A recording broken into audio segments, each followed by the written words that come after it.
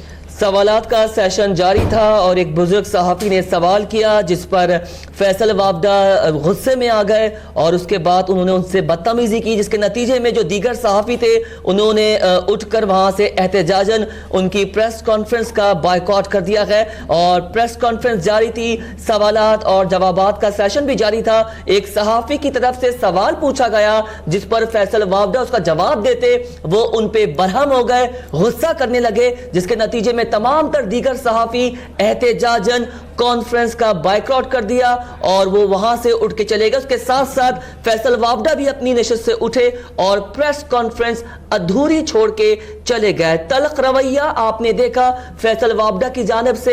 ایک صحافی نے سوال پوچھا, وہ اس کا جواب دے دیتے مگر انہوں نے اس صحافی سے بدتمیزی کی, غصے کا اظہار کیا, تلخ لہجہ اپنایا اور نازیبا جملوں اور کلمات کا استعمال کیا. بالکل. جس کے بعد تمام جو صحافی وہاں پر موجود تھے وہ وہاں پہ اٹھ کھڑے ہوئے, انہوں نے بوائیکاٹ کر دیا آج کی اس پریس کانفرنس کا.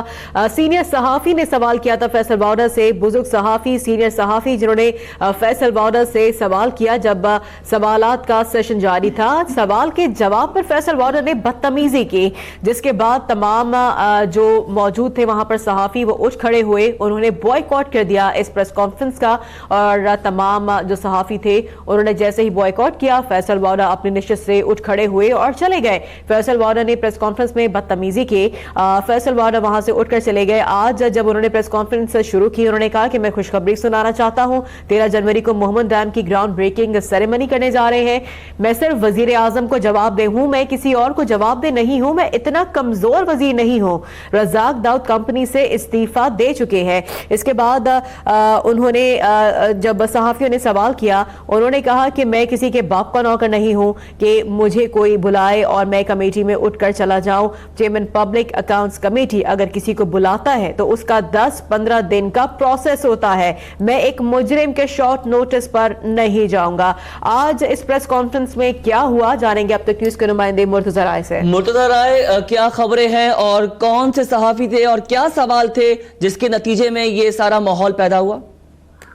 جی بالکل. فیصل وارا آج پریس انفارمیشن ڈپارٹمنٹ میں پریس کانفرنس کے لیے پہنچے اور یہاں پر انہوں نے پریس کانفرنس کی اور پبلک اکاؤنٹ کمیٹی میں جو شہباز شریف کی جانب سے ان کو شارٹ نوٹس دیا گیا تھا وہاں پر پیش ہونے کے لیے, تو اس پر انہوں نے سختی کے ساتھ جواب دیا شہباز شریف کو کہ وہ شہباز شریف کے باپ کے نوکر نہیں ہے بلکہ کسی کے باپ کے نوکر بھی نہیں ہے. اور ایک پروسیس ہوتا ہے پبلک اکاؤنٹ کمیٹی میں کسی کو طلب کرنے کا 10 سے 15 دن کا, اور اگر پبلک اکاؤنٹ کمیٹی میں ایک طرف آدمی اور جو نیب کے کیسز ہے ان کو بھگت رہا ہے. اور اس کے بعد بہت شکریہ مرتضی, ہمیں اس بارے میں اپڈیٹ کر رہے تھے.